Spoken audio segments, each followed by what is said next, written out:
오늘 본문은 예수님께서 공생애를 시작하실 무렵 예수님께 일어난 사건들을 기록한 본문입니다.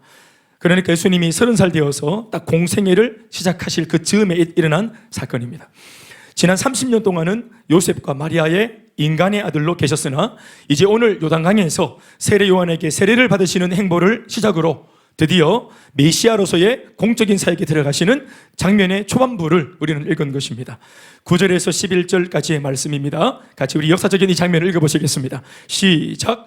그때에 예수께서 갈릴리 나사렛으로부터 와서 요단강에서 요한에게 세례를 받으시고 곧 물에서 올라오실새 하늘이 갈라짐과 성령이 비둘기같이 자기에게 내려오심을 보시더니 하늘로부터 소리가 나기를 너는 내 사랑하는 아들이라 내가 너를 기뻐하노라 하시니라. 아멘. 인류를 죄에서 구원하는 그 엄청나고 또 너무 중요한 사명을 시작하기에 앞서서 예수님께서는 세례를 받으셨는데요, 예수님의 세례식이 거행되던 그 자리에서는 실로 엄청난 일이 일어났습니다. 처음 세례를 받으시기 위해 요단강가에 예수님이 나타나시자 이분이 그냥 범상한 분이 아니라 메시아라는 사실을 세례 요한은 한눈에 알아보고 사람들한테 소개하죠. 보라, 세상 죄를 지고 가는 하나님의 어린 양이다. 메시아가 오셨다. 구원자가 오셨다. 아멘이십니까? 이러면서 경의를 표하는데 이런 장면 정말 충격적인 장면입니다. 또 세례를 받으시자마자 하늘로부터는 하나님의 음성이 들려졌고 또 성령님은 비둘기같이 하늘로부터 예수님께로 내려와 임하시는 등 신비로운 상황이 펼쳐졌습니다. 이런 대목들 몇 가지를 제가 말씀을 드리면서 드리는 것은, 우리가 주목해야 될 것은 예수님께서 진정 하나님이 보내신 그리스도, 그러니까 메시아이심이 설명되어지는 확실한 증거로 충분한 몇 가지의 내용들입니다. 그러니까 예수님이 세례를 받으시는 그 자리에 하나님 아버지의 음성이 들렸고, 이는 내가 기뻐하는 아들이다. 내가 사랑하고 내가 기뻐하는 내 아들이다. 그렇죠. 내가 너희들을 구원하기 위해서 내가 보낸 나의 아들이다. 하나님 아버지가 증명해 주시고, 원래는 눈에 안 보이는 영적인 성령이신데 비둘기처럼 하늘에서 땅으로 내려오는, 눈에 보이는 것처럼 비둘기처럼 내려오시는 성령. 그러니까 세례받는 그 자리에 성부, 성자, 성령, 삼위일체 하나님께서 다 등장하셔서 예수님이 장차 하나님의 아들로서 인류를 구원하기 위해, 인간의 모든 죄를 대속하기 위해 이제 행보를 시작하는 이 시점에 삼위일체 하나님이 그 자리에 한데 모여가지고 예수님께 아버지 하나님도 힘을 실어주시고 성령도 힘을 실어주고, 그러니까 성부, 성자, 성령이 이렇게 엄청난 사건 속에 함께 서로 하나 되어서 달려가는 모양새를 나타내 보여주신 것입니다. 그러니까 이런 사건은 굉장히 중요한 사건이죠. 그런데요, 이렇게 어마무시한 세례식이 끝난 직후에 일어난 사건의 기록을 보면 조금 이해가 어려운 그런 대목이 있습니다. 그것은 이른바 예수님의 광야의 행보입니다. 광야행 행보. 충격적이기까지 했던 그 엄청난 세례식 이후 예수님은 왕좌에 올라가서 왕이 된 것이 아니었습니다. 오히려 정반대로 아무것도 없는 광야에 들어가셨습니다. 아무것도 없는 그 광야에서 예수님에게 행해진 것은 두 가지 사건이었는데, 하나는 40일 금식이었고 또 다른 하나는 시험, 그것도 마귀에게, 사탄에게 시험을 받는 것이었습니다. 그러니까 금식과 시험이죠. 우리는 오늘 공적인 사역, 즉 공생애를 시작하시는 중요한 시작점에서 예수님 앞에 일어난 그 광야에서의 사건을 살피면서 오늘 우리에게 주시는 하나님의 음성을 듣고자 합니다. 광야에서 예수님께 일어난 사건들을 살펴보기 이전에 먼저 알고 있어야 할 중요한 사실 한 가지는 예수님의 광야행을 주도하신 분이 다름 아닌 성령님이라는 사실입니다. 광야로 예수님을 몰아가신 것이, 그것이 마귀에게 시험을 당하기 위해 마귀에게 끌려간 것이 아니고, 예수가 힘이 없어서 마귀에게 막 이렇게 힘이 없어서 끌려간 것이 아니라 성령님이 친히 앞서서 예수님을 광야로 이끌었고 또 뒤에서 예수님을 광야로 몰아가셨습니다. 성경 전체를 놓고 원래 광야가 가지는 대부분의 의미와 뉘앙스는 고난과 허무입니다. 광야, empty, 아무것도 없는 곳, 모든 것이 비어져 있는 곳, 아무것도 없는 곳, 황량한 곳, 고난과 허무. 그러므로 신앙을 주제로 이야기할 때 이 광야는 징계의 배경이거나 아니면 고난의 장소로 역할을 해왔습니다. 조금 좋게 이야기하자면 어떨 때는 훈련의 개념으로도 쓰이기도 했습니다. 그러니까 대체로는 고난, 징계, 허무 이런 것입니다. 좀 좋게 말하니까 훈련이에요. 모세의 경우를 보면 실수로 사람을 죽인 뒤에 그 모세가 도망했던 곳이 바로 아무것도 없는 광야였습니다. 왜냐하면 너무나 어렵고 힘든 곳이기 때문에 그쪽으로 도망가면 아무도 쫓아올 수 없기 때문이죠. 엘리야의 경우에도 왕후 이세벨의 협박이 두려워서 살기 위해 숨어 들어간 곳이 바로 광야였습니다. 무엇보다 우리가 잘 아는 이스라엘 백성이 출애굽해서 홍해를 건넌 이후에 가나안까지 가는 여정에서 줄곧 그들이 지나치고 머물렀던 장소가 바로 이곳 광야였습니다. 아무튼 광야는 정상적인 사람이 정상적인 상황에서는 절대로 스스로 결단해서 들어갈 일이 없는 장소인데, 오늘 이런 곳으로 성령님은 예수님을 밀어넣고 계십니다. 그러니 여기에는 틀림없이 중요한 메시지가 숨어 있을 것이라고 하는 사실을 우리는 직감적으로 깨달아야 합니다. 그러니까 이 말씀을 깊이 묵상해서 찾아야 합니다. 성령께서 친히 예수님을 광야로 몰아넣으시면서까지 오늘 우리들에게 전하고자 하시는 메시지가 뭔지 몇 가지를 짚어보면서 살펴보려 합니다. 자, 예수님의 광야행 사건을 통해 하나님께서 오늘 우리에게 전하시는 첫 번째 메시지는 성도의 삶을 광야행으로 이끄시는 분이 성령이란 사실입니다. 여러분, 아까도 말했지만 광야 좋은 거 아닙니다. 우리가 예수를 믿고 구원을 받았죠. 그리고 나서 제일 먼저 경험하는 게 뭐냐면 광야입니다. 그게 물리적인 광야든 영적인 광야든 여러분들이 돌아보십시오. 예수를 믿고 나서 제일 먼저 경험하고 제일 처음 먼저 하는 것이 광야예요. 무슨 말인가 하면 예수님을 정말로 제대로 믿고 정확하게 믿어서 정말로 하나님을 알고 예수를 믿고 구원받는 것이 내 생의 최고의 가치라고 하는 것을 알게 되어지면 그 전에 우리가 가치가 있다고 말했던 이 땅의 모든 것들은 다 가치가 없어지는 것입니다. 아멘입니까? 그렇죠. 내가 빨리 서둘러서 손에 잡아야 될 것들이 너무 많아. 그래서 마음이 늘 급했는데, 그렇죠. 너무 많은 그런 가치들이 있어. 이것도 잡아야 되고 저것도 잡아야 되고 성공도 행복도 또 인생의 또 뭐 만족도 다 잡아야 돼. 꽉 차 있는 세상이에요. 너무 꽉 차 있어요. 너무 꽉 차 있는 바람에 뭐부터 잡아야 될지 모르겠어. 그런데 예수를 믿고 정직하게 진짜 구원의 가치를 알게 되어지면 세상 전체는 그대로 있지만 적어도 나한테는 세상의 모든 것들이 이후로 가치가 없어집니다. 우리가 제대로 이 구원의 감격을 모르기 때문에 이게 이제 아멘이 안 되는데요. 원래는 예수의 구원을 딱 맛보면 최고의 것을 맛보면서 다른 것이 상대적으로 가치가 없어지게 되는 겁니다. 예, 이제 하늘의 영원한 것을 경험하면, 영적인 것을, 귀한 것을 경험하면 자기가 의지하지 않아도, 결단하지 않아도 세상에 있는 것들이 세속적이고 뭐라고 하지 않지만 가치가 비교적 상대적으로 덜해 보이게 느껴집니다. 그러니까 꽉 차 있었어요, 세상이. 내가 잡아야 될 가치로 가득 차 있었는데 예수를 믿고 나니까 이것보다 못한 거예요. 그러니까 영적으로 뭘 경험하는 겁니까? 이 사람이 광야를 경험하는 겁니다. 아멘입니까? 홍해바다를 건너자마자 이스라엘 백성들이 제일 먼저 경험한 게 뭡니까? 홍해바다 건너서 애굽 출애굽을 해가지고 예수를, 하나님을 믿어서 구원받고 홍해를 건너는 게 구원인데, 구원받고 제일 먼저 경험하는 것은 광야입니다. 광야. 여러분, 애굽은 어떤 나라입니까? 꽉 찬 나라입니다. 그러나 내 것입니까? 애굽은 전부 다 주인이 따로 있었어요. 애굽에서 이스라엘 백성들은 종이었어요. 빛나고 반짝거리고 가치 있어 보이는 것들이 가득했지만 하나도 나의 것이 아니었어요. 다 남의 것이었어요. 허상이었고 신기루였어요. 그런데 홍해를 딱 건너고 나서 딱 경험하는 게 뭐냐면은 광야. 그러나 아무것도 없는 빈들의 광야로 그들이 들어갔지만 그들 속에는 출애굽했다. 하나님이 우리를 구원하셨다. 400년간 지난 모든 저주를 끊으셨다. 사주팔자 운명을 끊으셨다. 그러니까 인생이 광야가 되어도 상관없는 것입니다. 여러분, 광야가 되기로 힘써야 합니다. 아직도 예수 믿고도 잡을 게 많으면, 광야가 덜 됐다면 그 신앙이 제대로 안 된 것입니다. 그래서 성도의 삶을 광야행으로 이끄시는 분은 이런 의미에서도 성령님이 맞다고 봅니다. 오늘 본문의 12절과 13절 말씀을 읽어보시겠습니다. 다 같이 시작. 성령이 곧 예수를 광야로 몰아내신지라.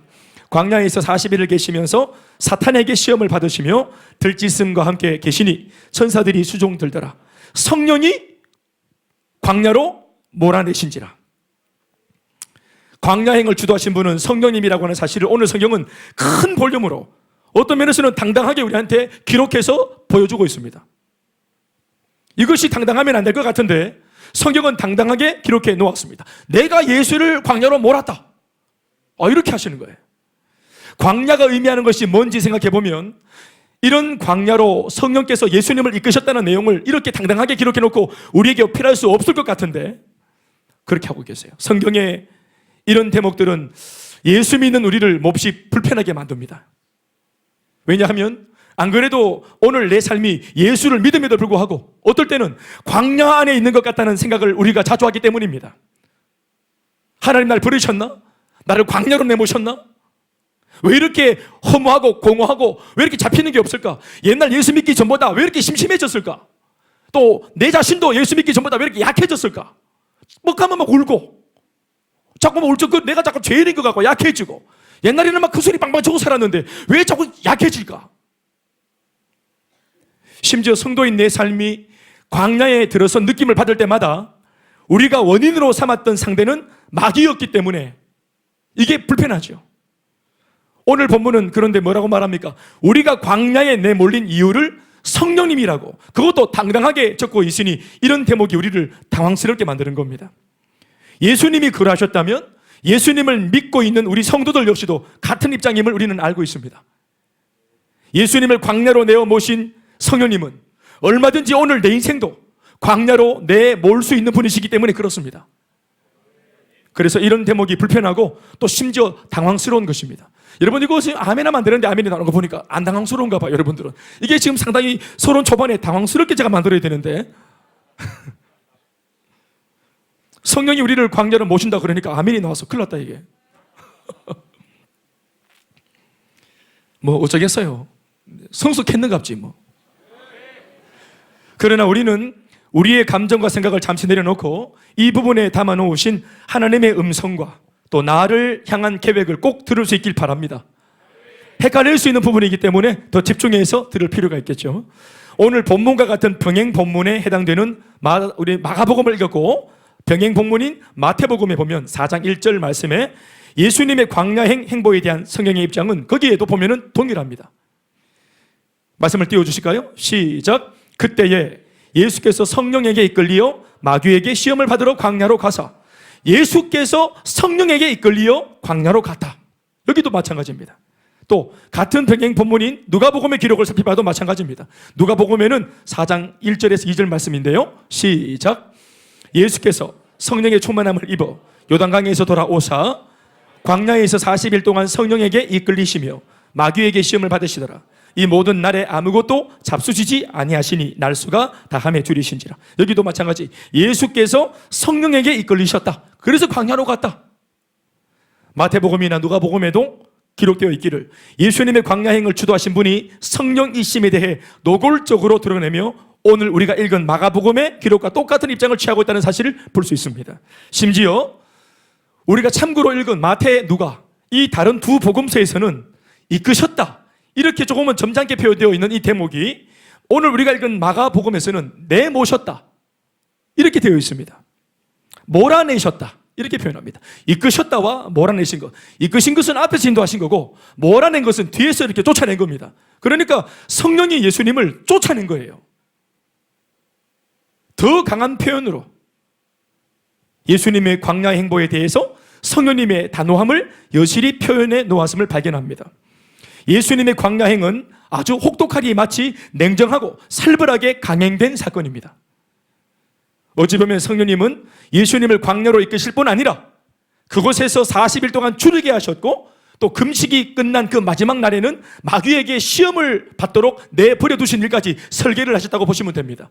그러니까 예수님을 광야로 또 금식으로 또 시험으로 연달아 세 차례의 혹독한 행보 속에 집어넣으신 주범은 바로 성령이다 하신 겁니다. 여기에는 두 가지 커다란 교훈이 숨어 있습니다. 한 가지는 성령이 주도한 광야행. 첫 번째 교훈이 뭐냐면 그러니까 괜찮다는 것입니다. 우리 입장에서 그러니까 괜찮다. 따라합시다. 그러니까 괜찮다. 오늘 내가 겪고 있는 이 광야와 같은 환경은 예수 괜히 믿었나? 예수 믿고 왜 이렇게 막 서글프고 왜 이렇게 막 자꾸 비워지고 손이 안 잡히고 왜 이렇게 자꾸 막 두려움이 들까? 불안할까? 또 이전에 없던 왜 시련과 고난이 찾아올까? 이런 환경은 마귀가 주도하는 것이 아니라 성령께서 주도하는 것임을 아는 것은 이 문제를 이기고 돌파해야 할 우리들에게 있어서 큰 위로와 소망을 주는 대목입니다. 서글프게 여기자면 한없이 서글픈 대목이지만, 그러나 한 번만 더 생각을 고쳐먹고 이 구절을 묵상해 보면 광야로 우리를 내모시는 이 냉혹함 너머에 나를 향해 일하시려고 준비하시는 성령님의 집요한 인도와 보호를 느낄 수 있습니다. 그러면서 심지어 왜 그렇게 당당하게 대놓고 우리를 광야로 내몰아 넣으셨는지에 대한 해답도 발견할 수 있는데요, 그것은 성령께서 보란듯이 대놓고 우리를 도우시고 인도하시고 건져내실 준비가 다 되셨기 때문에 그렇습니다. 책임지실 준비가 됐기 때문에 우리를 광야라는 문제와 고난 속으로 기꺼이 보내시는 것입니다. 다소 위험해 보이긴 해도 결국 변화와 성장은 그 광야에서 갖추어진다는 사실을 아시기 때문에 하나님께서는 우리의 변화와 성장을 위해서 어쩔 수 없어서라도 성령의 주도하에 광야행을 결정하시는 것입니다. 사랑하는 여러분, 성령님은 예수 믿는 우리한테 있어서 진짜로 귀한 것이 뭔지, 우리한테 반드시 있어서 우리가 정말로 좋고 복된 것이 뭔지를 알고 계십니다. 그 진짜 신앙, 그 진짜 믿음, 보석처럼 빛나는 가치로운 그 진짜 인생은 광야에서 만들어지는 것을 성령이 알고 계시기 때문에 우리를 집어넣으시는 것입니다. 광야로 들어서는 것, 좋은 것입니다. 우리 오늘 본문에서는 이것을 광야라고 표현했지만 예수님의 다른 가르침에 들어보면 이것이 뭡니까? 좁은 길입니다. 넓은 길은 너무 넓고 인기가 많아서 사람들이 다 찾지만 예수 믿고 신앙으로 산다는 것은 좁은 문에 들어서서 좁은 길로 들어가는 것이다. 그 길은 좁고 협착해서 찾는 데가 적고 인기가 없다. 그러나 예수 믿는 것이 바로 좁은 길이다. 아멘이십니까? 예수 믿으면서 한 마리 어린 양이 되죠. 예수 믿기 전에 사나운 1위로 살았는데, 힘의 논리로 살았는데, 예수 믿고는 이빨 뽑고 손톱 뽑고 털 다 뽑고 한 마리 순한 양이, 은혜를 받으면 받을수록 순한 양이, 양육반보다 제자대학 2학기가 더 어린 순한 양이, 할렐루야. 신앙생활을 하면 할수록 더 노련해지는 것이 아니라 염소되면 안 돼. 더 순결한 양이 되는 것이다. 더 순한 양이 되고, 화가 나도 하는 말이 매 이렇게. 옛날에는 막 그냥 다 씹어 돌리고 막 뜯고 이렇게. 은혜가 충만해지면 웬만하면 팔뚝 내주고 이렇게 엄매, 막 이리가 물어도 엄매 하고 이렇게. 그것이 가치로운 삶입니다. 지는 듯 보여도 이기는 것입니다. 그러니까 광야, 어린 양, 좁은 길 같은 의미. 예수 믿고 경험하는 것입니다. 결코 잘못된 것이 아닙니다. 전도 제가 했던 어떤 분이 교회에서 이제 신앙생활 하면서 점점점 이제 은혜를 받으면서 자꾸 울어서 토마는 결국에는 찾아와서 상담을 합니다. 목사님, 제가 약해진 것 같습니다. 목사님, 제가 예수 믿고 약해졌어요. 이래가 무슨 이런 정신 상태로 살겠습니까?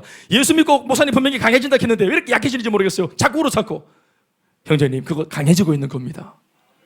사랑하는 여러분, 운답고 다 약해지는 게 아닙니다. 아시겠습니까? 그게 강해지는 거예요. 그게 살아나고 있는 것입니다. 죽은 감정이 고목나무처럼 죽은 줄 알았는데 은혜의 비를 딱 맞으니까 새싹이 싹 돋는 거예요. 그 감정, 은혜에서 멀어진 사람이 감정이 죽어지는 거예요. 감정이 죽어지고, 결단도 죽어지고, 사랑도 죽어지고, 용서하는 마음도 죽어지고, 눈물도 안 나요. 피도 눈물도 없어요. 찔려도 피 한 방울 안 날 뿐 아니라 찌르지도 않아요.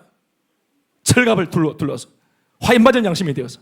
그러나 내 속이 건강해지고 좋아졌기 때문에 하나님이 말씀으로 내 양심의 가책을 일으키면 눈물이 나고 그게 회복된 겁니다. 아멘입니까? 욥기 23장 10절 말씀에서 이렇게 말씀하시죠. 시작. 그러나, 다 같이 읽습니다. 말씀은 시작. 그러나 내가 가는 길을 그가 아시나니 그가 나를 단련하신 후에는 내가 순금같이 나오리라. 아멘입니까?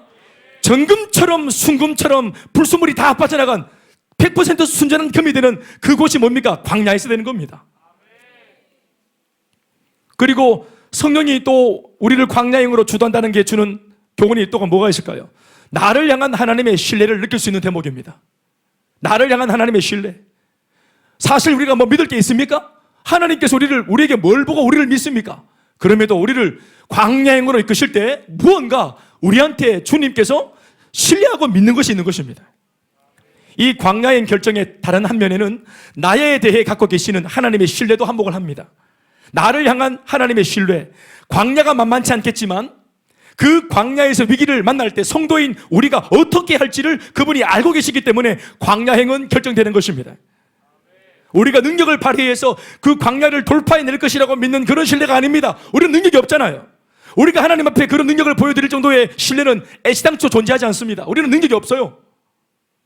그러나 예수를 믿는 하나님의 백성, 우리 성도가 광야와 같은 삶에서 문제를 만나고 시련을 당할 때 반드시 우리가 하나님 앞에 기도하며 매달리고 또 말씀을 의지하려고 몸부림칠 것이라는 사실을 하나님은 알고 계시는 것입니다. 이미 하나님께서 말씀의 약속의 말씀을 우리에게 들려주셨고 우리는 그 약속의 말씀을 이미 받아 가지고 있습니다. 말씀이 있어요. 주님 주신 약속을 우리는 붙들고 있습니다. 그러니까 광야에 들어갔을 때 아무것도 들리고 보이지 않을 때 그때 믿음의 사람이 약속하신 말씀을 붙들 것이라고 주님이 우리를 믿는 것입니다. 또 의지할 거 아무것도 없는 광야에서 다른 거 의지할 수 없을 때 하나님만 바라보며 하나님께 전심으로 기도하고 환난 날에 나를 부르라, 내가 너를 건지겠다 하신 말씀을 붙들고 주님께 기도할 것을 믿는 것입니다. 말씀을 붙잡을 우리를 신뢰하시고 하나님 앞에 철저하게 도와달라고 하나님 부르며 기도할 우리를 주님이 신뢰하시는 것입니다. 우리의 능력을 신뢰하는 것이 아니에요. 능력은 없기 때문에. 하나님은 우리를 신뢰하시는 것이 아니라 우리가 가진 믿음을 신뢰하고 계시고 그 믿음을 담보로 우리를 기꺼이 광야에 들여보내시는 것입니다. 믿음만 발휘할 수 있다면 광야만큼 우리를 변화시킬 수 있고 광야만큼 우리를 성장시킬 수 있는 좋은 환경도 없어요. 중요한 것은 광야에서도 믿음을 써먹을 수 있느냐 하는 것이 관건이겠는데요. 그러나 하나님께서 주신 은혜가 있잖아요. 이미 세례식 가운데 하나님의 음성이 들려졌고 예수야, 너는 내가 사랑하고 내가 기뻐하는 내 아들이다, 내가 너를 버리지 않는다. 그러면서 성령이 비둘기처럼 예수님께 임재하시고 성삼위일체가 하나로 딱 단합해서 한 몸을 이루고 그 세례식은 하나의 임관식과 같은 거예요. 사간생도가 훈련을 다 마치고 부모님 다 있는 자리에서 이제 퇴소식을 하면서 그 보론 앞에서 이제 훈련병 딱지 떼고 그리고 뭡니까? 훈련 뭐 다이아몬드 대위 막 이걸 전부 다 대위는 아니다, 그죠? 바풀 그거 소위 그걸 딱 박을 때 임관을 딱 할 때 할렐루야! 뭐 해봤어야 알지. 할렐루야! 뭘로 그럼 설명하면 좋을까 이거를 여자분들은? 임관식입니다. 임관식. 그러니까 모든 훈련을 다 했고 네가 검증받았고 갖추어졌다고 보고 사령관이 이제 임관식을 하면서 계급을 딱 주는 거 아니겠습니까? 맞방에 딱 붙이고 맞방 죄송합니다. 이마에 딱 붙이고 가슴에 딱 붙여서 소위 그리고 현장으로 가는 거 아니겠습니까? 현장으로 보낼 때 금방 막 여기 훈련소에 들어온 애들 그런 애들 안 보냅니다. 방에 안 보내요. 방이 죄송합니다.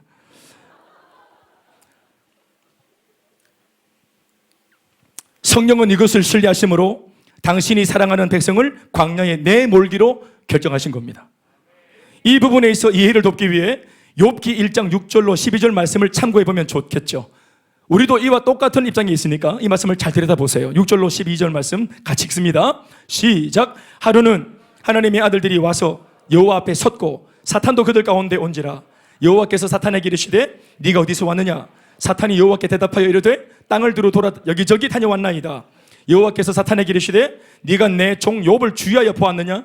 그와 같이 온전하고 정직하여 하나님을 경외하며 악에서 떠난 자는 세상에 없느니라. 사탄이 여호와께 대답하여 이르되 욥이 어찌 까닭 없이 하나님을 경외하리까? 주께서 그와 그의 집과 그의 모든 소유물을 울타리로 두르심 때문이 아니니까? 주께서 그의 손으로 하는 바를 복되게 하사 그의 소유물이 땅에 넘치게 하셨음이니이다. 이제 주의 손을 펴서 그의 모든 소유물을 치소서. 그리하시면 틀림없이 주를 향하여 욕하지 않겠나이까? 자, 이러한 마귀의 끈질긴 잠수 앞에 하나님께서 하시는 결정입니다. 시작. 여호와께서 사탄에게 이르시되 내가 그의 소유물을 다 네 손에 맡기노라. 마귀 네 손에 맡긴다. 다만 그의 몸에는 네 손을 대지 말아라. 생명은 건들지 마라. 사탄이 곧 여호와 앞에서 물러가니라. 자, 보십시오. 내가 그의 소유물을 다 네 손에 맡기노라 하시는 하나님의 이 배짱은 어디에 기인한 것입니까? 바로 욥이 가지고 있는 하나님을 향한 믿음입니다. 하나님 보십시오. 마귀가 계속 욥을 우습게 여기고 막 조롱하는데도 하나님 뭐라고 방어하십니까? 욥은 틀림없다. 내가 아는 한 욥은 틀림없어. 나는 욥의 믿음을 신뢰하고 담보한다. 시련을 줘도 고난을 줘도 내가 아는 내 아들 욥은 틀림없이 기도할 것이고 말씀 붙들고 승리할 거다. 악한 사탄이 내 아들 욥에게 고난과 시련을 줄지라도 내가 아는 바 내가 사랑하고 신뢰하는 내 아들 욥은, 내 아들 대건이는, 내가 아는 내 백성 큰수막의샘 교회 성도들은 반드시 나한테 기도할 것이고 은혜와 능력을 구할 것인즉 그가 고난 중에 기도할 줄 알고 또 그가 반드시 고난 중에 내 이름을 부를 줄로 내가 알고 하나님께서는 그의 믿음을 담보로 그를 광야로 기꺼이 밀어넣는 것입니다. 마귀에게 손대봐라. 한번 터치해봐라. 네 한번 건드려봐라. 니도 만만하지 않지만 내가 아는 바 말씀으로 훈련되어진 이 백성도 만만하지 않다. 따라합시다. 세상도 만만하지 않지만 다 같이 세상도 만만하지 않지만 말씀을 믿는 나도 만만하지 않습니다. 다시 아멘 하십시다. 옆에 사람에게 인사합시다. 당신을 보니 만만하지 않습니다.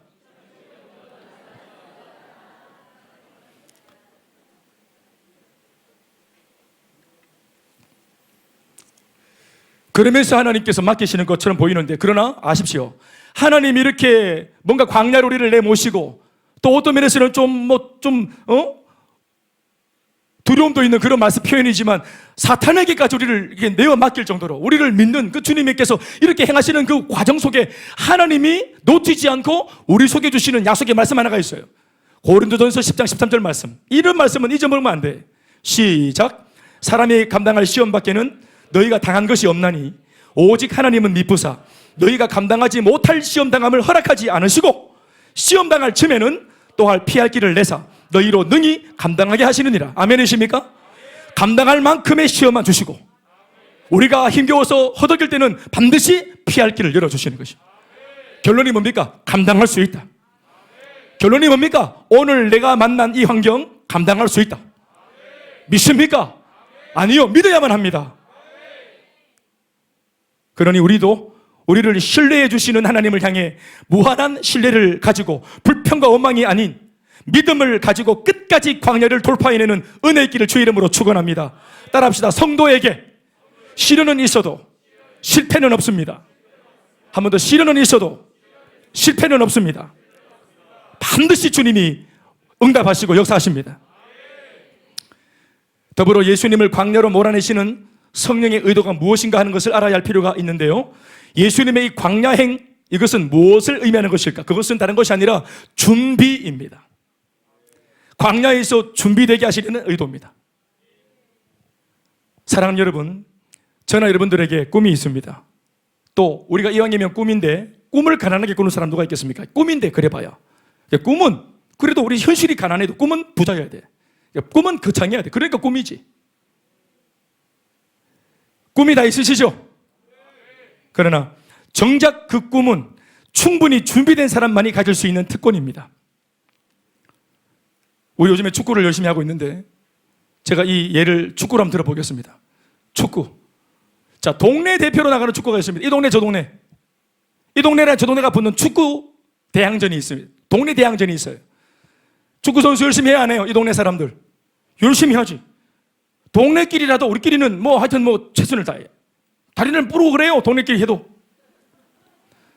시대표 어떻습니까? 대구랑 부산 모순 걸어버려. 국가대표 1번전. 그냥 우리는 그래. 우리는 그냥 분신을 합니다. 분신을. 몸에 불을 지르고 달려야 돼. 걔들은 활복을 하니까. 우리는 불로, 걔들은 칼로. 그래서 올림픽 이런 거 보세요. 생명 걸어버리잖아요. 월드컵, 동네, 시, 국가 월드컵, 유파, 유에파, 유럽 챔피언십 리그. 대단하거든요. 생명 겁니다. 화려합니다. 전 세계 사람들이 주목합니다. 동네 축구 아무도 안 주목해요. 더 많은 사람들이 시청하고 바라보고 기대하고 경기하니까 그게 큰 무대지. 보세요. 그런데 빡센 걸로 치면은 사람들이 더 많이 보고 더 무대가 커질수록 더 빡세요. 안 그렇게? 동네보다 시가 더 빡세요. 경기는. 시보다 국가대표 더 빡세. 당연하지. 나라끼리 생명 걸어 부르는데. 월드컵 빡세요. 챔피언십 리그 빡셉니다. 무대가 크고 꿈이 큰 만큼 감당할 수 있다면 감당하면 좀 좋겠는데 더 빡세요. 중요한 것은. 그래서 우리는 더 빡센 것을 두려워하거나 피해가는 게 아니라 모든 선수들의 로망은 더 빡센 리그입니다. 화려한 거예요. 굉장한 무대. 힘들고 안 힘들고는 다음에 고민이고 모두가 꿈꿉니다. 자기가 어떤 대가를 지불해야 될지 모르지만 일단은 선수로서 가장 큰 무대를 선망하죠. 아멘입니까? 그런 것처럼 준비된 사람한테는 사랑 여러분, 이것이 기쁨입니다. 광야에 들어가서 내가 원하는 꿈을 이루기 위해서 나는 광야에서 훈련받고 준비되고 있다. 이 준비가 끝나면 나는 무대로 진출한다. 그러니까 저 무대로 진출할 수 있다는 그 꿈이 이루어지는 과정 속에 준비가 되는 광야행은 오히려 기쁨인 것입니다. 이 무슨 말인지 알겠습니까? 그렇죠. 이것은 예수 믿는 우리들도 마찬가지입니다. 우리가 매 순간 하나님을 야속하다고 느낄 정도로 숨가쁜 광야 속에 머문다 느껴지는 그 모든 상황은 절대로 버려진 상황이 아니라는 사실을 기억해야 됩니다. 그것이 결단코 비극적인 상황이 아님을 알게 하시기 위해서 오늘 예수님께서 앞서 본을 보여주시고 계신 것이기 때문에 앞서가신 예수님의 행보를 깊이 묵상해야 되고, 아멘이십니까? 그래서 먼저 예수님이 광야로 들어가 주신 겁니다. 모든 그 어떤 공생애를 시작하는 것보다 말씀 가르치고 전파하고 치유하고 문둥병자 만나고 어떤 행보를 하기 이전에 가장 먼저 임지식이 끝나자마자 제일 먼저 들어간 곳이 광야로 들어간 겁니다. 심지어 예수님뿐만 아니라 과거 아브라함, 야곱, 요셉, 모세, 다윗, 세례 요한 등 위대한 인물들은 모두가 쓰임받기 전 역사의 무대 위에 오르기 전에 광야 학교를 거쳤다는 사실을 기억해야 합니다. 바로 모든 인물들은 그곳에서 그들의 영적인 근육과 근력은 강화되었습니다. 큰 무대에서 뛸 수 있을 만큼의 근력과 준비는 전부 다 광야에서 다 된 겁니다. 신명기 8장 1절에서 3절 말씀을 보시면 홍해 바다 건넌 이스라엘을 곧바로 가나안으로 인도하지 않고 40년 동안이나 광야에서 훈련시키신 이유를 설명하는 장면이 나옵니다. 그들은 허송세월하는 의미 없는 시간인 줄 알았지만 이 40년의 광야 생활은 하나님께는 의미가 있었습니다. 말씀 읽어볼까요? 시작. 내가 오늘 명하는 모든 명령을 너희는 지켜 행하라. 그리하면 너희가 살고 번성하고 여호와께서 너희의 조상들에게 맹세하신 땅에 들어가서 그것을 차지할 거다. 네 하나님 여호와께서 이 40년 동안에 네게 광야길을 걷게 하신 것을 기억해라. 하나님이 너희들을 40년간 광야길을 걷게 하셨다. 하나님이 하신 거다. 하나님이 너희들을 40년간 광야에 있게 하셨다. 이걸 기억해라. 이는 이유가 뭐냐? 시작. 이는 너를 낮추시며, 아멘입니까? 너를 시험하사 왜? 네 마음이 어떠한지 그 명령을 지키는지 지키지 않는지 알려 하심이라. 너를 낮추시며 너를 줄이게 하시며 또 너도 알지 못하며 네 조상들도 알지 못하던 만나를 네게 먹이신 까닭도 뭐냐? 사람이 떡으로만 사는 것이 아니요 여호와의 입에서 나오는 모든 말씀으로 사는 줄을 네가 알게 하려 하심이라. 홍해바다 건너서 이제 구원받은 백성이 되었으면 이름만 구원받은 백성이 되어지고 신분만 구원받은 백성이 되지 말고 이제는 새로운 사람이 되었으니까 삶의 내용 자체가 새로워져야 되는 것입니다. 이전에는 밥만 먹고 떡만 먹고 살았지만 세상의 기준을 먹고 살았지만 하나님의 백성이 되고 신분이 바뀌었으면 우리가 추구하는 삶의 방식도 달라져야 되는 것입니다. 말씀으로 살고 기도로 살고 예배로 살고 교제로 살고 전도로 살고 사명으로 사는, 아멘이십니까? 사람만 바뀐 게 아닙니다. 이전 것은 지나갔으니, 그렇죠, 우리의 죄만 지나간 게 아니에요. 과거로 다 지나간 것 중에는 죄만 빠져나간 게 아니라 우리의 가치관, 삶의 어떤 목적들, 이것도 다 바뀐 겁니다. 이미 이게 바뀌었는데도 그걸 모르고 옛날 애굽식 방식으로 예수를 믿는 성도가 세상 사람처럼 사니까 거기서 불협화음이 일어나는 겁니다. 달라졌어요.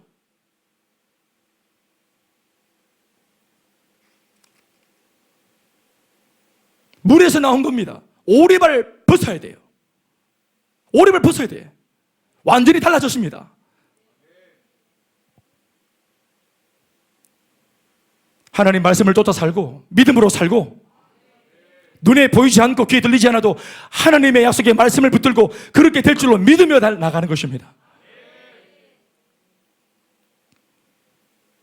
이 광야는 사실 예수님 경우에 광야에 가서 마귀에게 시험을 받았다 했는데 어떤 면에서는 마귀 앞에서의 테스트가 아니라 하나님 앞에서의 테스트입니다. 마귀가 테스트했지만 배후에 이 마귀의 테스트를 허용하신 것은 하나님의 결정이니까 하나님이 테스트하기 위해서 마귀에게 실제로 테스트하도록 맡기신 거라 이 말이에요. 아멘입니까? 그러니까 마귀가 테스트하는 게 아니라 하나님이 나를 고난을 통해서 테스트하는 겁니다. 하나님의 테스트이기 때문에 우리가 안심해도 좋습니다. 마귀는 죽이는 테스트로 역사하지만 하나님은 죽이는 테스트가 아니라 살리는 테스트로 역사하시기 때문입니다. 뭐가 부족한지, 왜 부족함을 들추어냅니까? 테스트를 통해서 도와주기 위해서입니다. 아멘입니까? 마귀는 우리의 부족함을 들추어내어서 정죄하고 참수하고 죽이려 들지만 하나님 앞에서 들침당하면 주님은 도우시고 격려하시고 응원하시고, 아멘이십니까? 모의고사를 쳐봐야 점수가 나와봐야 50점, 뭐가 틀린지 알아야 뭘 공부할지 아는 겁니다. 데이터가 나와봐야 되는 거예요. 실패해봐야, 비례밖에 땡겨서 실패한 게 나와봐야, 맨 나와봐야 뭘 공부할지 아는 거예요. 아멘이십니까? 본고사가 아니에요. 광야, 모의고사입니다. 그러니까 이런 하나님의 훈련의 경지에, 훈련이라는 환경에서의 테스트는 마음껏 테스트 받고 들키는 게 은혜입니다. 들키는 게, 내가 얼마나 옹졸한지, 내가 얼마나 성질이 못했는지. 광야 밖에서는 안 들킬 일이 없어. 근데 광야에서는 탈탈탈 털어버리는 거예요. 극한까지 몰아가시고 몸도 40일 동안 줄이고, 40일 못 먹어보세요. 일주일 굶으면 사람이 막 눈에 핏대가 섭니다. 다 막 돌도 씹을 것 같아요. 선인장까지처럼 못 봅니다. 광야에서 도마뱀 바로 그냥 삼켜버려요. 도마뱀, 딱정벌레, 막 그냥 평상시에는 수행하는 사막에 사는 그 방울뱀이 있어요. 방울뱀 무서워. 그런데 한 일주일 굶어봐라, 껍데기 벗겨보지. 하와가 그게 배가 부르니까 뱀이랑 대화하는 거예요. 대화 말 끊기 전에 바로 벗겨버려요, 껍데기를.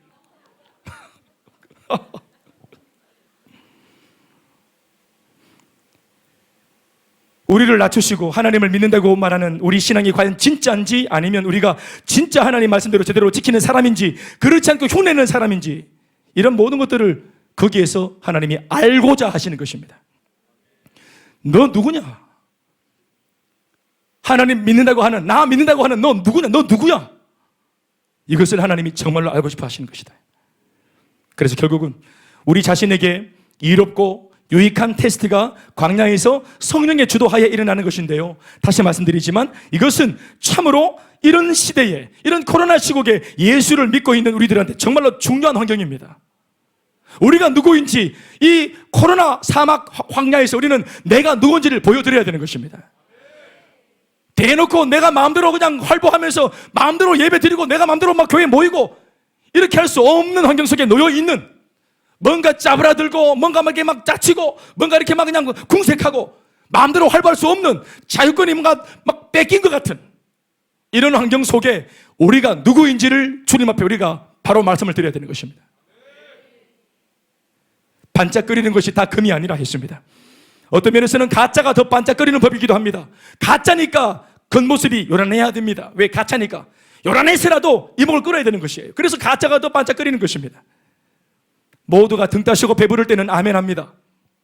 그러나 광야에서 터져나오는 아멘이 진짜 아멘이고, 광야에서 고백되어지는 신앙이 진짜 신앙입니다.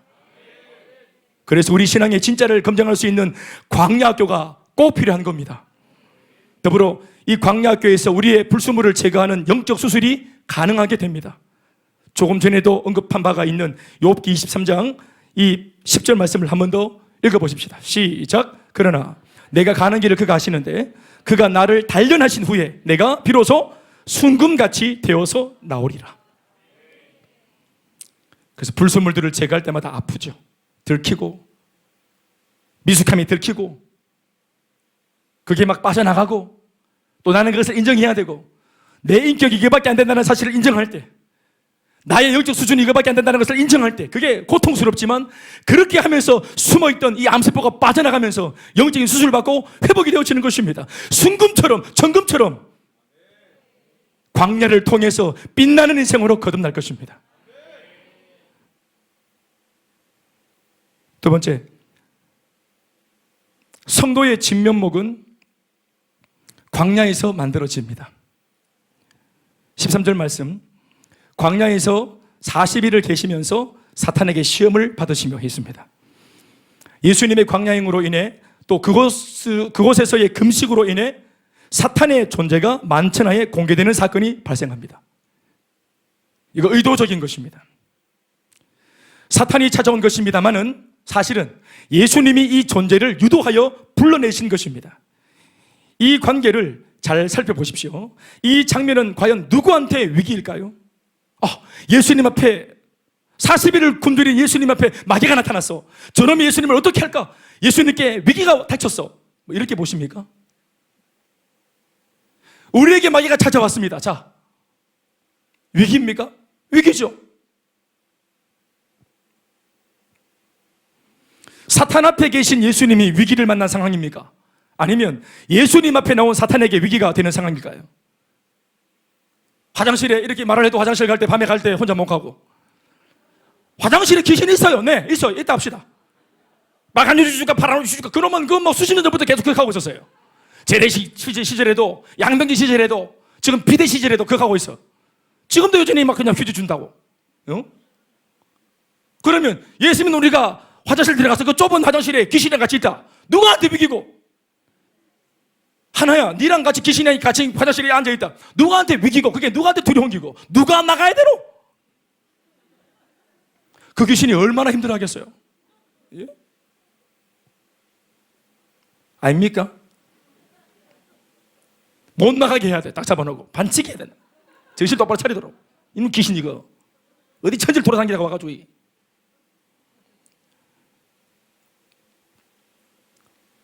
우리는 이 답을 알고 있습니다. 그래서 이 상황은 사탄이 예수님께 찾아온 상황이 아니라 예수님이 의도적으로 이 사탄을 불러내신 것이라고 보면 좋습니다. 또 이것으로 영적으로 무지한 우리들에게 들려주고자 하시는 교훈도 있다는 사실을 기억하십시오. 그 선명한 교훈 한 가지가 뭘까요? 사탄의 존재입니다.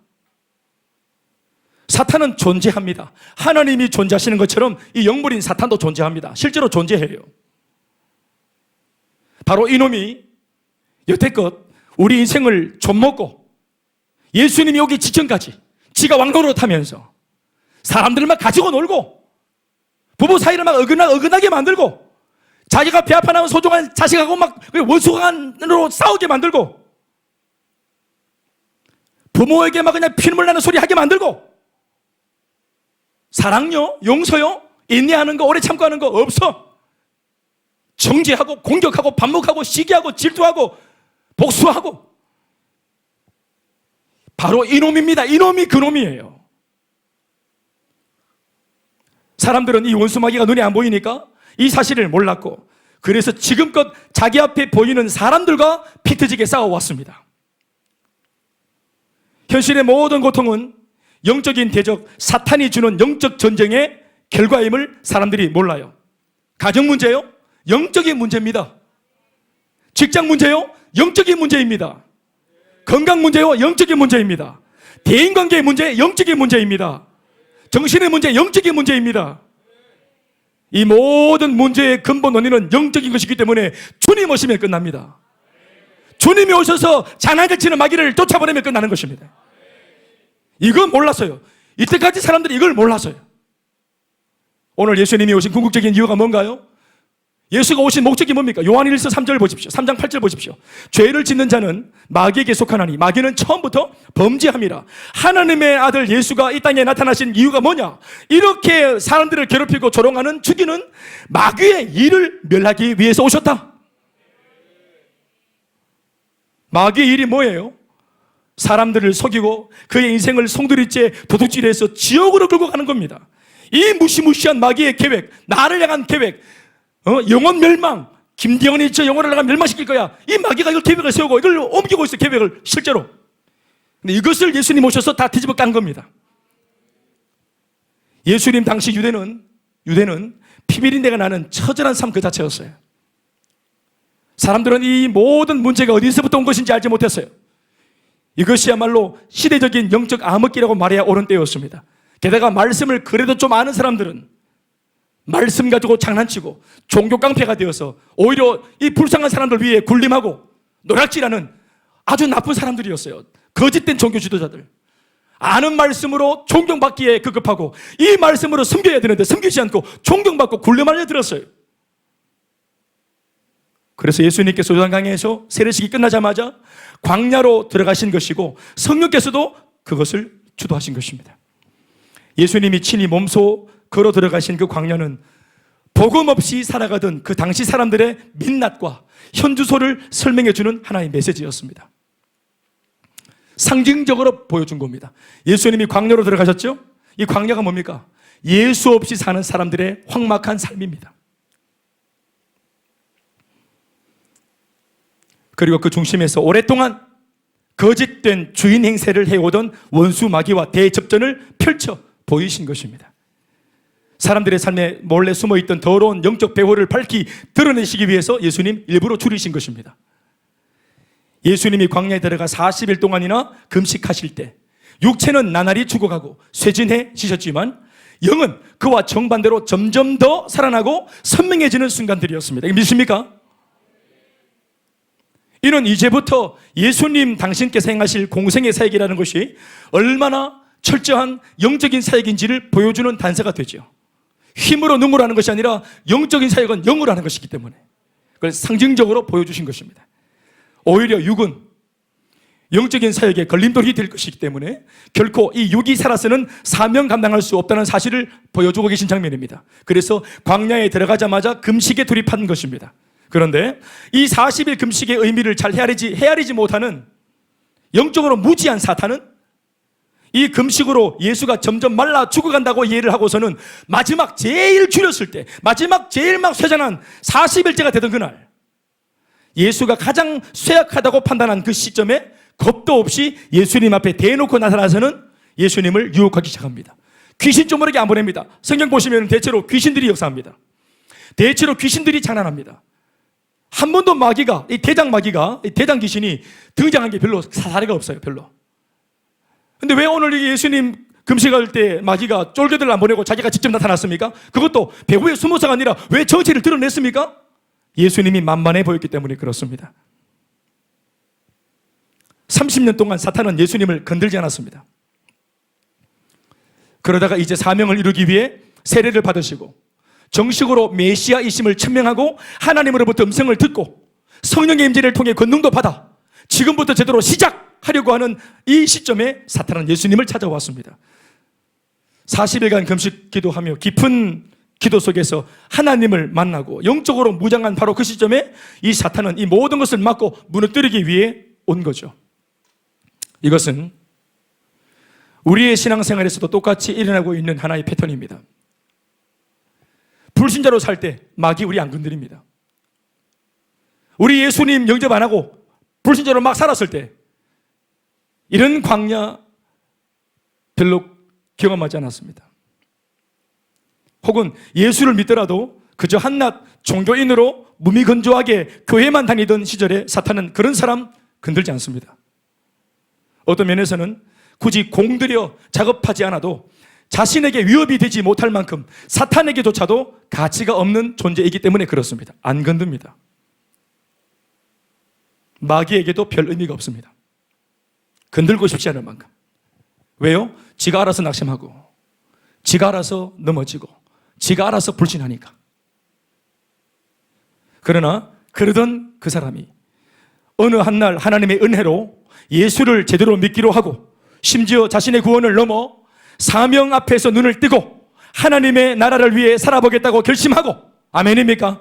또 진짜 그렇게 할 것처럼 열정을 다해 쓰임받게 해달라고 기도하는 사람이 되어지면 이때부터 마귀는 정신없이 바빠집니다. 그리고 이때로부터 이 사명자를 마귀는 집중적으로 주목하기 시작합니다. 신앙이 생기고 기도가 깊어지고 하나님을 향한 사랑의 온도가 높아지게 되면 사람은 그때로부터 살기 넘치던 이리의 모습에서 점점 한 마리의 순한 양으로 변하게 되는데, 무지한 사탄은 이 양이 된 사명자를 약하다고 판단하고 예수님께 그래 있듯이 어설프게 시험을 걸고 장난질을 치기 시작합니다.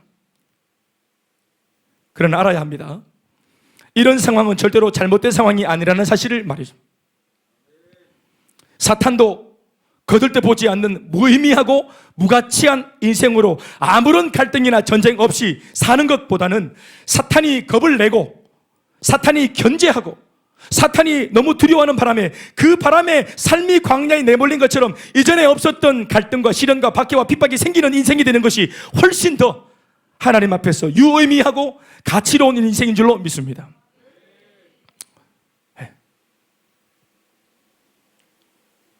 오늘 예수님은 눈에 보이지 않지만 실제로 존재하면서 사람들의 삶을 속이고 도둑질하고 죽이고 멸망시키고 있었던 이 사악한 사탄의 실체를 광야에서, 그것도 금식을 하시는 가운데 자기를 약하게 만든 바로 그 시점에 역으로 세상 앞에 이 마귀를 드러내시기 위해서 상황을 만들어 놓고 마귀를 불러들인 것입니다.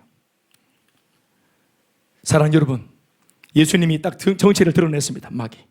이때까지, 예수 오기 전까지 이 땅에서 왕노릇하던 바로 그 놈입니다. 여러분, 이 놈입니다.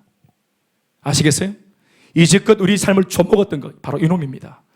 우리에게 염려, 걱정, 의심을 주고 죄를 짓게 만들고 그 죄를 지음으로 내 인격이 황폐하게 만들어서 사랑하는 모든 사람들에게 실망을 줘서 그 사람들이 죄 짓는 나 때문에 등을 돌리고 떠나가게 만들었던 그 원수 마귀, 그 원수를 사람들 사이에 원수가 되게 만들었던 이간질했던 사람, 모략군, 그가 바로 이 원수 마귀입니다. 이놈이에요. 예수님이 광야에서 이놈을 불러들인 것입니다. 바로 이놈이 이제껏 이 세상에서 자신 스스로 왕노릇하며 사람들 위해 군림하고 그 사람들의 인생을 쓸모없는 인생이 되도록 초토화시키고 황폐하게 만들었던 인생 도둑놈입니다. 여러분들의 가족이 아닙니다. 여러분들의 남편이 아니에요. 여러분들의 아내가 아닙니다. 여러분들의 부모가 아닙니다. 여러분들의 자녀가 아니에요. 이 광야는 이제부터 주님 보여주시는 거예요. 우리가 아니라 사탄의 무덤이 될 것입니다. 여러분들에게 도전합니다. 기도하고 성령으로 충만해져서 우리 안에 이미 하나님께서 주신 말씀의 검, 복음의 능력을 믿고 신뢰해서 이 세상에서 무지한 사람들을 이제껏 등쳐먹고 있었던 사탄과 그의 졸개들을 죄다 우리 앞으로 오라고, 여기 와서 나와 붙어보자고, 우리와 붙어보자고 으름장을 놓고 이놈들을 불러낼 수 있는 배짱과 담대함이 충만한 우리가 될 수 있기를 주의 이름으로 축원합니다. 그 옛날 골리앗을 향해 다윗이 했던 말처럼 너는 단창과 창과 검과 망치를 가지고 나한테 쫓아오지만 나는 네가 모욕하는 만군의 주 여호와 하나님의 이름으로 네게 간다고 말했던 다윗처럼 기꺼이 내게 오라고. 네, 어린 소년이 3m가 넘는 그 장수한테 나한테 오라고, 내가 너를 정리하겠다고 했던 것처럼 오늘 이 시대 교회가 마귀의 존재도 모르고 마귀와 싸워 이길 능도 없는 이 세상을 등에 놓고 우리가 그들 앞에 나가서 으름장을 놓고 기도해야 될 사명이 여기에 있는 줄로 믿습니다.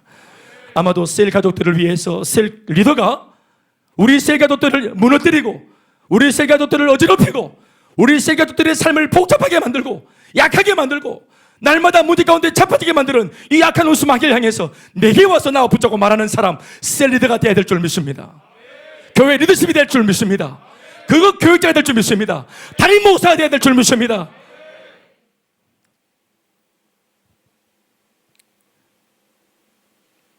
끝으로 예수님의 광야행 사건을 통해 하나님 우리에게 주시는 마지막 세 번째 메시지는, 성도는 광야와 같은 삶의 현장에서 그 믿음을 증명해야 한다는 것입니다. 이 증명은 다른 게 아니라 마귀를 우리가 꺾음으로, 내가 가진 믿음으로 광야에서 이 믿음이 통하네. 광야에서 세례식 하는 요단강가가 아니라 세대식 하는 광야 그 요단강에서 은혜 받은 이 은혜, 부흥의 자리, 훈련하는 자리, 말씀 듣는 자리, 예배 자리, 셀가족 모임, 여기에서 받았던 이 은혜를 가지고 정작 내가 써먹어야 될 곳은 광야라는 것입니다. 그런데 중요한 것은 뭐냐? 예수님이 이게 써먹힐 수 있다는 것을 보여주신 겁니다. 아시겠지만 예수님께서 계실 때 마귀가 와서 세 가지로 유혹을 하고 시험을 걸게 만들죠. 너무 줄여서 하나님의 아들 예수님, 하나님의 아들이 뭐 이렇게 굶고 이래 샀습니까? 채통 없게 많이 먹고 힘을 내가지고 주의 일 하셔야죠. 배 많이 고프시죠? 주님, 당신은 하나님의 아들 아닙니까? 그러니까 하나님의 아들이시기 때문에, 자, 여기 있는 돌들이 많잖아. 이 돌을 전부 다 인절미가 되게 만들어 놓으세요. 가래떡으로 만드세요. 다 떡으로 만들어 잡수세요. 그래서 힘을 내가지고, 그래가지고 달려가세요. 기적을 쓰세요. 하나님의 전권을 쓰세요. 그랬더니 예수님 어떻게 하십니까?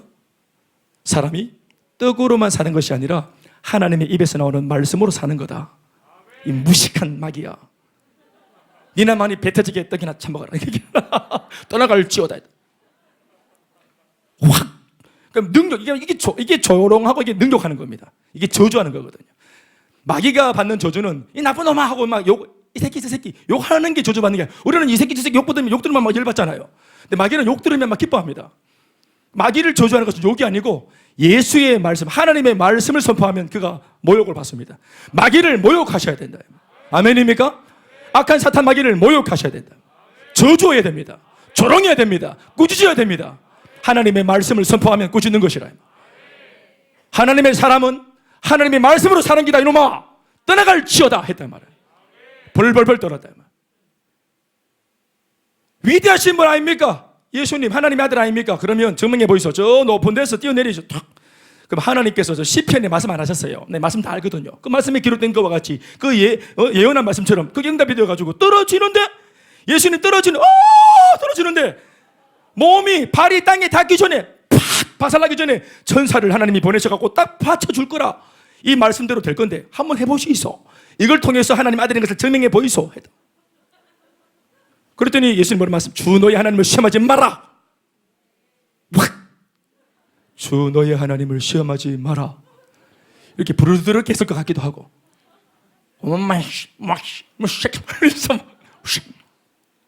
했을 것 같기도 하고 마지막 세 번째, 내한테 한번 크게 한번 절해봐요. 나한테 절하면은 이 천하 만민, 이 천하 만국을 내가 예수께 줄 테니까. 이 영광스러운 거, 이 막 부귀 명화, 여기 뭐 영화 이런 막 명예, 권세, 권력 다 줄 테니까 내한테 딱 엎드려 절 한번 해보라고. 절하는 거 어려운 거 아니잖아요. 아니, 절한다고 내가 인정해 줄게. 머리만 한번 까딱 해봐. 나 절했다고 내가 인정해 줄게. 그랬더니 오직 예배는 하나님께만 드리는 것이다. 주 너의 하나님만 경배하는 것이라고. 예배는 하나님만 받으시는 것이라고. 그리고 예배가 어떤 것을 얻고자 목적해서 예배 드리는 게 아니다. 이놈아! 무식한 놈아! 그 미세이다. 신을 막 달래가지고 비나이다. 지가 원하는 것을 얻기 위해서 신을 막 달래는 거.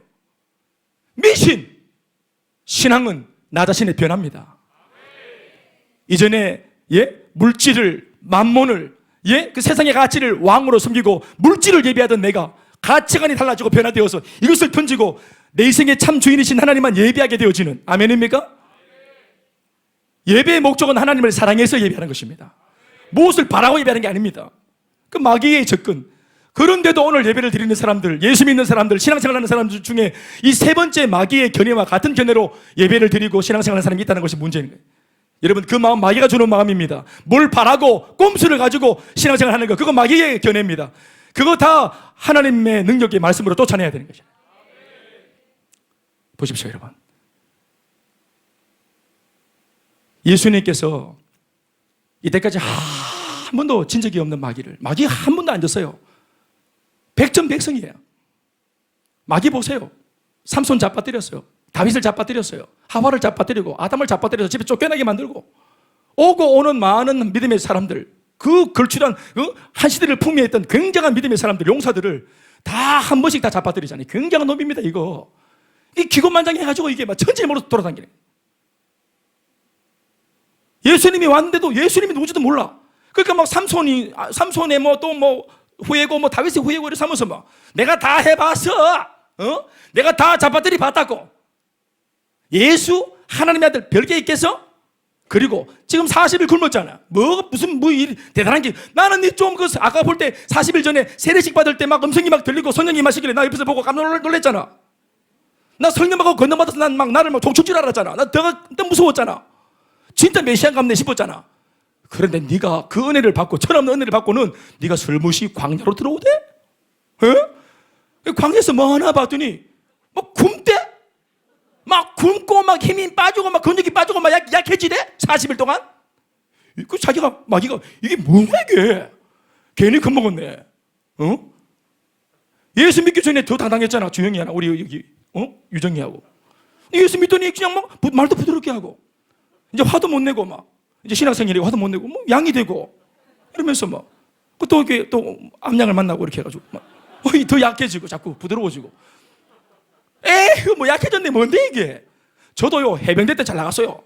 말라 하면서 막 그래, 은혜 받고 막 이러면서 점점 약해. 마귀가 우습게 보는. 그러나 여러분, 그게 우스워지는 게 아닙니다. 하나님의 사람은 말씀과 기도로 사는 것이고, 내 자신을 부인하면 힘이 다 빠지죠. 맞습니다. 힘이 빠져서 의지도 빠져서 내가 없어지면 하나님의 영이 충만하게 임재하시고, 그렇게 막 소리내어 선포하지 않아도 정확한 하나님의 말씀을 입으로 담아 선포하면 마귀가 바로 그 자리에서 떠나가는 것입니다. 예수님이 우리한테 보여주신 것입니다. 할 수 있다. 이때까지 너희들 한 번도, 한 명도 이 땅에서 마귀를 이겨본 적 없지. 마귀의 유혹인지도 몰랐지. 유혹을 어떻게 이기는지 몰랐지. 하나님의 기록된 말씀으로 물리치는 것이다. 그리고 하나님 말씀의 능력이면 물리칠 수 있다. 광야에서도 믿음대로 살 수 있다. 척박한 광야 같은 삶에서도 신앙으로 살 수 있다. 예수 아무도 안 믿는 그 직장에서도 신앙으로 돌파할 수 있다. 아무도 안 믿는 집안에서도 예수 믿고 승리할 수 있다. 이것을 예수님이 딱 보여준 겁니다. 하도 우리가 못하니까 보란 듯이. 비밀이 그게 있었어요. 우리는 힘으로 살았잖아요. 안 되면 더 밥을 많이 먹어야 된다고. 우리는 밥심 더 막 기르고 막, 우리는 알통이 더 나와야 되는 줄 알았어요.